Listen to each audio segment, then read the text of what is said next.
ഇന്ന് നല്ലൊരു ഹെൽത്തി സ്നാക്കാണ് കേട്ടോ. കുട്ടികൾക്കൊക്കെ ആയിട്ട് സ്കൂൾ വിട്ട് വരുമ്പോൾ നമുക്ക് ഉണ്ടാക്കി കൊടുക്കാം. അപ്പോൾ അതിനായിട്ട് ഞാൻ 1 കപ്പ് ഗോതമ്പ് പൊടി എടുത്തിട്ടുണ്ട്, ഒരു 3 ടേബിൾ സ്പൂൺ റവ എടുത്തിട്ടുണ്ട്, പിന്നെ 2-3 ചെറിയ പഴം, ഏത് പഴം വേണമെങ്കിലും യൂസ് ചെയ്യാം. എല്ലാം കൂടി നന്നായി ഒന്ന് മിക്സ് ആക്കി കൊടുക്കുക. പഴം അടിച്ചതിന് ശേഷം ഇതിൽ ചേർത്ത് കൊടുക്കുക കേട്ടോ.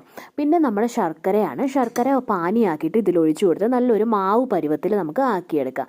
അപ്പോൾ നമ്മൾ നല്ലോണം ലൂസ് ആവേണ്ട, ഒരുവിധം കുറച്ച് കട്ടിക്കായിട്ടുള്ള ഒരു മാവ് പരുവത്തിലാണ് ഞാനിത് ആക്കിയെടുക്കുന്നത് കേട്ടോ. അപ്പോൾ മാവൊക്കെ ഇവിടെ റെഡിയായി. ഇനി നമുക്ക് ഈസി പരിപാടിയാണേ. നമ്മളിതിനെ സ്റ്റീം ചെയ്തെടുക്കുന്നത്, അതായത് ഇഡ്ഡലി കുക്കറിൽ നമ്മൾ ഇഡ്ഡലിക്ക് ഒഴിക്കുന്നത് പോലെ ആ പരുവത്തിലാണ് എടുക്കുന്നത്.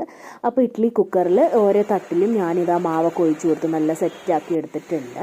അപ്പോൾ ഇതിൽ വേണമെങ്കിൽ നട്ട്സൊക്കെ വേണമെങ്കിൽ ആഡ് ചെയ്യട്ടെ. ഇതിൻ്റെ മേലെ ജസ്റ്റ് കാഷ്യോ മുന്തിരിയോ ബദാമോ എന്ത് വേണമെങ്കിലും നമ്മൾ അങ്ങനെ പൊടിച്ചിട്ട് ചേർത്ത് കൊടുക്കുക, അതല്ലെങ്കിൽ അതിൻ്റെ മേലെ ചുമ്മാ വെച്ച് കൊടുക്കുക. അപ്പോൾ അത് 10-15 മിനിറ്റ് കഴിഞ്ഞപ്പോൾ നമ്മുടെ അപ്പം റെഡി ആയിട്ടുണ്ട്. അടിപൊളി ടേസ്റ്റാണ്, എല്ലാവരും ട്രൈ ചെയ്ത് നോക്കണേ.